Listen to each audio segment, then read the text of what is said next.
दोस्तों, आप सभी का स्वागत है अक्षय वशिष्ठ चैनल पर। इस चैनल पर मैं अक्षय वशिष्ठ आपको ऐसे पैरानॉर्मल इंसिडेंट और एक्टिविटीज़ के बारे में बताता हूँ जो हमारे फॉलोअर और हमारे सब्सक्राइबर हमारे साथ शेयर करते हैं जीमेल आईडी और इंस्टाग्राम आईडी के थ्रू। अभी फ़िलहाल ही मैंने इंस्टाग्राम के बायो में अपना एक ऑफिशियल नंबर डाल दिया है, जहाँ पर आपके साथ अगर कोई ऐसी पैरानॉर्मल इंसिडेंट हुआ हो तो आप रिकॉर्ड करके भेज सकते हैं। मैं अक्षय वशिष्ठ उसे रिप्रेजेंट करूँगा अपनी आवाज़ में। आज की जो स्टोरी है हमें कोलकाता से मिली है। सब्सक्राइबर ने अपना नाम थोड़ा हिडन रखने के लिए कहा है क्योंकि वो नहीं चाहता कि उसकी आइडेंटिटी रिवील हो। लेकिन सबसे पहले हम उस रिकॉर्डिंग को सुनेंगे जहाँ पर एज अ प्रूफ मैं आपको दिखाना चाहता हूँ कि ये घटना बिल्कुल रियल है। तो चलिए पहले थोड़ी सी क्लिप को सुन लेते हैं। मेरी मम्मी के साथ कुछ पैरानॉर्मल एक्टिविटीज़ हुआ है जो मैं रिकॉर्ड तो नहीं कर पाई, बट वो मैं शेयर करना चाहती हूँ, तो इसलिए मैं रिकॉर्डिंग कर रही हूँ। मेरी मम्मी जिस स्टेशन पे उतरी थी उस स्टेशन का नाम है बेलमुरिया, और हम जहाँ पे रहते वो इच्छापुर है। और बेलमुरिया मेरे घर से कम 30 मिनट्स की दूरी है। सुबह 4 बज रहे थे। मम्मी वॉशरूम गई थी मेरी बहन को लेकर, मतलब स्टेशन पर ही जो लेडीज़ वॉशरूम होती है उसमें। वॉशरूम पे कोई नहीं था, मेरी मम्मी और मेरी छोटी बहन के अलावा वहाँ पे कोई नहीं था। आई होप आपने क्लिप सुन ली होगी। अब टाइम वेस्ट ना करते हुए सीधा हम स्टोरी की ओर आते हैं। हमारी जो सब्सक्राइबर है ये एक फ़ीमेल है। इनकी मदर के साथ ये इंसिडेंट हुआ था आज से 4 साल पहले। सब्सक्राइबर ने बताया कि उनकी जो मदर थी वो अपनी मदर के घर पे गई थी, मतलब उनकी नानी के घर पे गई थी। और उनके घर से उनकी नानी का जो घर था वो 5 से 6 घंटे दूर था। वहाँ से वापस आते वक्त जो सब्सक्राइबर हैं उनकी सिस्टर और मदर ट्रेन से वापस आ रहे थे। बीच में एक रेलवे स्टेशन पड़ता है जिसका नाम है बैलगुड़िया। उन्होंने बताया कि अक्षय सर, हमारे यहाँ पर एक अर्बन लेजेंड है जिसके साथ ये पूरा इंसिडेंट हुआ था। उस अर्बन लेजेंड का यहाँ पर बहुत बड़ा रोल है, बट मैं आपको अर्बन लेजेंड के बारे में थोड़ा आगे जाके बताऊंगा। उन्होंने बताया कि अक्षय सर, हमारी मदर ने हमें बताया कि जब वो बैलगुड़िया रेलवे स्टेशन पर उतरी तो वहाँ पर जो सब्सक्राइबर है उनकी बहन उनके साथ ही थी। तो हम कुछ नाम दे देते हैं उनकी बहन को, जैसे एग्जाम्पल के तौर पर रश्मि। तो सब्सक्राइबर ने बताया कि अक्षय सर, रश्मि और मेरी मम्मी वहाँ पर थी। बैलगुड़िया रेलवे स्टेशन था और वहाँ से इंटरचेंज करनी थी। वो लोग इंछापुरम रहते हैं जो वहाँ से शायद आधे पौने घंटे की दूरी पर था। तो सब्सक्राइबर ने बताया कि अक्षय सर, जब मेरी मदर वहाँ पर उतरी बैलगुड़िया रेलवे स्टेशन पर, तो मेरी बहन को वॉशरूम जाना था और वो भी थोड़ा रिलैक्स फील करना चाहती थी, तो वो भी वॉशरूम गई थी। रेलवे स्टेशन पे कोई भी नहीं था। सुबह 4 बजे का वक्त था और जब वो रेलवे स्टेशन पे उतरे तो जो वॉशरूम था वो 4 कमरे में बांटे हुए थे और बाहर एक गार्ड बैठा हुआ था जो चार्ज ऑब्वियसली लेता था कोई भी अगर फीमेल वहाँ पर वॉशरूम को यूज़ करती थी। तो जब सब्सक्राइबर की मदर और उनकी बहन रश्मि वॉशरूम करने गए तो वहाँ पर एक वाक़या हुआ उनके साथ, और वही वाक़या था जो अर्बन लेजेंड से इस स्टोरी को जोड़ता है। जब वो अंदर थे तो अंदर ऐसा लगा जैसे जो रश्मि लड़की है उसने अपनी मदर को पुकारा। तो मदर ऑब्वियसली वॉशरूम यूज़ कर रही थी उस टाइम पे, उन्होंने कुछ नहीं कहा और वो जल्दीबाजी में बाहर निकली। तो दोनों जब बाहर निकले, दोनों ने हाथ धोए। तो बाहर आके उनकी जो मदर थी उन्होंने बोला, रश्मि क्या हुआ था, तू मुझे आवाज़ लगा रही थी। तो रश्मि इस चीज़ को बहुत ज़्यादा शौक की तरीके से देख रही थी, क्योंकि रश्मि ने अपनी मदर को बोला कि नहीं मम्मी, मैंने आपको आवाज़ नहीं लगाई, मुझे तो ऐसा लगा आप मुझे बुला रहे हो। ये चीज़ सुनने के बाद काफ़ी हैरान होने वाली चीज़ है कि दोनों ने एक दूसरे को आवाज़ नहीं लगाई थी। चलिए कोई बात नहीं, हम आगे समझेंगे कि ये स्टोरी कहाँ जाके कनेक्ट होने वाली है। अब जो सब्सक्राइबर की मदर थी वो बाहर आती है, पूरा रेलवे स्टेशन खाली पड़ा है और जो वहाँ पर सिक्योरिटी गार्ड बैठा है उसको वो पैसे देने की कोशिश करती है कि हमने वॉशरूम यूज़ किया, कितने पैसे हो गए आप बता दीजिए। तो वो जो गार्ड बैठा हुआ है वो सिर्फ और सिर्फ रश्मि की जो मदर है, जो सब्सक्राइबर की मदर है, उन्हें बैठ के घूर रहे हैं। वो कुछ भी नहीं बोल रहे हैं। डिस्क्रिप्शन थोड़ा सा उन्होंने बताया जो सब्सक्राइबर थी कि वो जो गार्ड था उसकी आइज़ बिल्कुल रेड हो रखी थी, या तो वो नींद से उठा था या उसने नींद पूरी नहीं ली थी, लेकिन उसकी शक्ल ऐसी थी जैसे कोई ज़ॉम्बी बैठा हो। तो सब्सक्राइबर की जो मदर थी उन्होंने काफ़ी बार बोला कि भैया आप मुझे बता क्यों नहीं रहे हो कि कितने पैसे हो गए, मैं आपको पैसे देने के लिए आई हूँ, हमने वॉशरूम यूज़ किया, आप बता दो। और वहाँ पर उस गार्ड ने कुछ भी नहीं कहा। तो जो सब्सक्राइबर की मदर थी उनके हाथ में जो भी 10-20 रुपए थे उन्होंने वहाँ पे रख दिए और वो ट्रेन के पास आ गई, इंटरचेंज वाली ट्रेन के पास। 10 मिनट तक वो लोग वहीं पे खड़े रहे। तो उन्हें बार बार ऐसा लग रहा था जैसे उस रेलवे स्टेशन पर उनके अलावा कोई ऐसी एंटिटी है जो उन्हें नहीं दिख रही, लेकिन वहाँ पर कोई ना कोई प्रेजेंस है। उन्हें बार बार ऐसा लगता था उनके कानों के आसपास कोई ना कोई कुछ ना कुछ बोलने की आवाज़ आ रही है, जैसे कोई उनके कानों में कुछ बोलना चाह रहा है। और जब सब्सक्राइबर की मदर को लगता था कि ये मेरा वहम है, तभी जो साथ में सब्सक्राइबर की बहन थी रश्मि, वो एकदम से बोल पड़ती कि मम्मी मुझे ऐसा लग रहा है जैसे मेरे कान पे कोई कुछ बोल रहा है। दोस्तों, ये बताते टाइम मुझे सीरियसली बहुत ज़्यादा अजीब लग रहा है। मैं खुद भी अकेला होता हूँ इस टाइम पे। बट जब आप खुद सोचिए, आप एक ऐसी सिचुएशन में है जहाँ पर आप रेलवे स्टेशन पे, खास करके आप फीमेल हैं और आपके आसपास कोई भी नहीं है और आपको पता है कि ट्रेन आने में अभी भी 10-15 मिनट है, तो आप कहाँ ही जाएंगे। सुबह 4 बजे की बात है, जब अंधेरा बिल्कुल ढलने की तक कगार पे होते हैं, लेकिन 5 बजे तक अंधेरा जाता है। तब तक वो लोग वहीं खड़े रहे।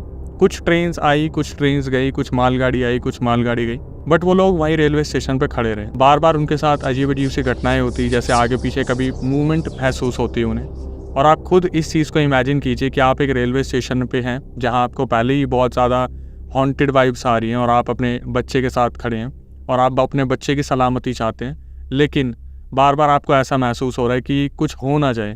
तो ऐसे टाइम पे आप क्या करेंगे? आप अपने बच्चे को अपने से लपेट लेंगे, और यही उनकी मदर ने किया। वो दोनों वहाँ पर खड़े रहे और बस इस चीज़ का इंतज़ार करते रहे कि कैसे ना कैसे ट्रेन आए तो हम यहाँ से निकलें। अब इसी चीज़ से रिलेटेड मैं आपको एक एग्जांपल देना चाहूँगा। आपने शायद एक रेलवे स्टेशन का नाम सुना होगा जिसका नाम था बैगुनकोड़ा। बैगुनकोड़ा रेलवे स्टेशन एक ऐसा रेलवे स्टेशन है जो कि काफ़ी सालों तक बंद रहा। अप्रॉक्सीमेटली 41 ईयर्स तक वो बंद रहा, जिसे गवर्नमेंट ने बंद किया था क्योंकि वहाँ पर ऐसे पैरानॉर्मल इंसिडेंट हुआ करते थे। इसी चीज़ से रिलेटेड मैं आपको छोटी सी इन्फॉर्मेशन देना चाहूँगा कि जब भी हम अपने बड़े बुजुर्गों से बात करते हैं तो वो हमें बताते हैं कि ट्रेन जब भी चलती है, हर ट्रेन किसी न किसी चीज़ की बलि लेती है।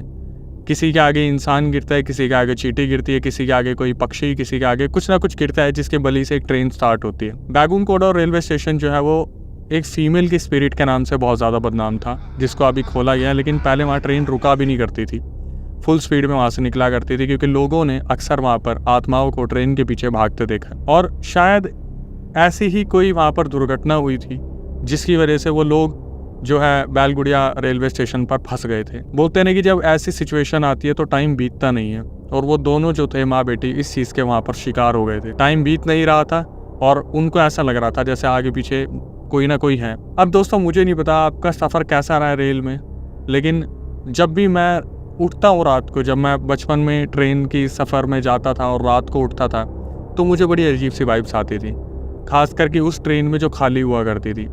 और सोचिए एक ऐसे रेलवे स्टेशन पे आप उतर जाओ जो बिल्कुल खाली है, तो शायद आप बहुत ज़्यादा घबरा जाओगे। ये हालत माँ बेटी की वहाँ पर हो रखी थी। कैसे न कैसे 10 मिनट बाद ट्रेन आती है, वो लोग बैठते हैं और कैसे न कैसे आधे पौने घंटे 1 घंटे में वो अपने घर पहुँच जाते हैं। कुछ टाइम बाद उनकी जो मदर थी, उनको बहुत अजीब अजीब सपने आने लगते हैं। जैसे उनके सपने में आके कोई बोलता है कि तुम लोग बच गए। यही सपने उनकी बेटी भी देखती है।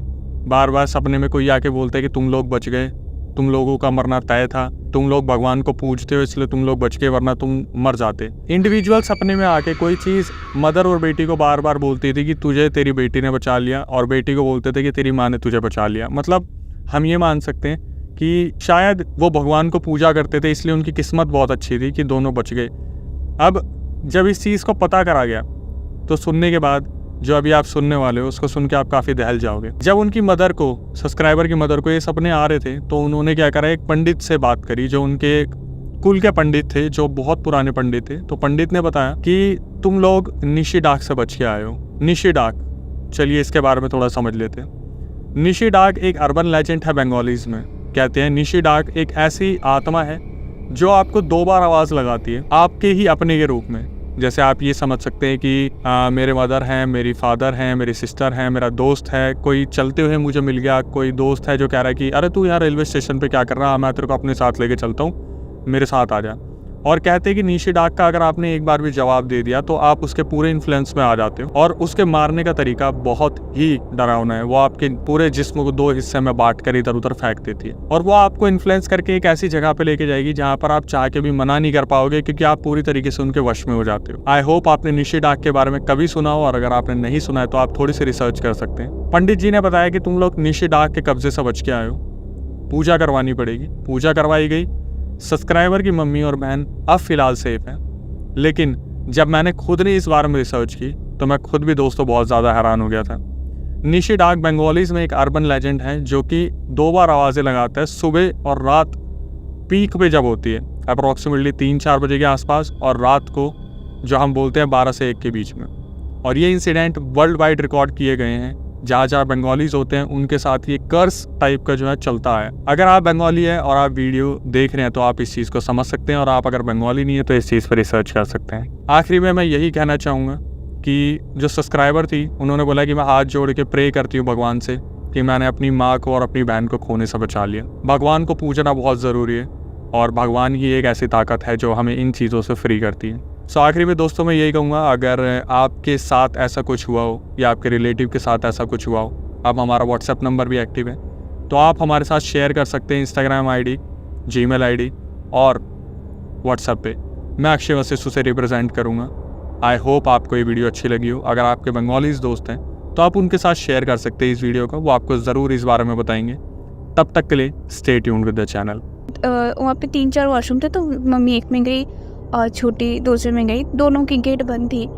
तो मम्मी बोल रही थी कि मम्मी को ऐसा फील हुआ, ऐसा सुनाई दिया कि मम्मी को कोई बुला रही है, कि मम्मी मम्मी करके 2 बार बुलाई है। तो मम्मी ने कुछ रिप्लाई नहीं किया। फिर मेरी बहन को सुनाई दिया कि मेरी सिस्टर को मेरी मम्मी बुला रही है कि बॉनी जल्दी से आ जा बाहर, ऐसा करके। तो बॉनी ने मेरी बहन ने भी कोई रिप्लाई नहीं किया। फिर जब दोनों बाहर आए तो मम्मी बोल रही थी मेरी सिस्टर को कि क्या हुआ, तुम मुझे बुला क्यों रही थी। और मेरी बहन बोल रही थी कि नहीं मम्मी, मैंने तो आपको नहीं बुलाया। फिर मेरी बहन बोल रही थी कि मम्मी आपने मुझे बुलाया था। मेरी बहन और मेरी मम्मी बच गई। मैं गॉड से प्रे करती हूँ कि आपका बहुत बहुत शुक्रिया।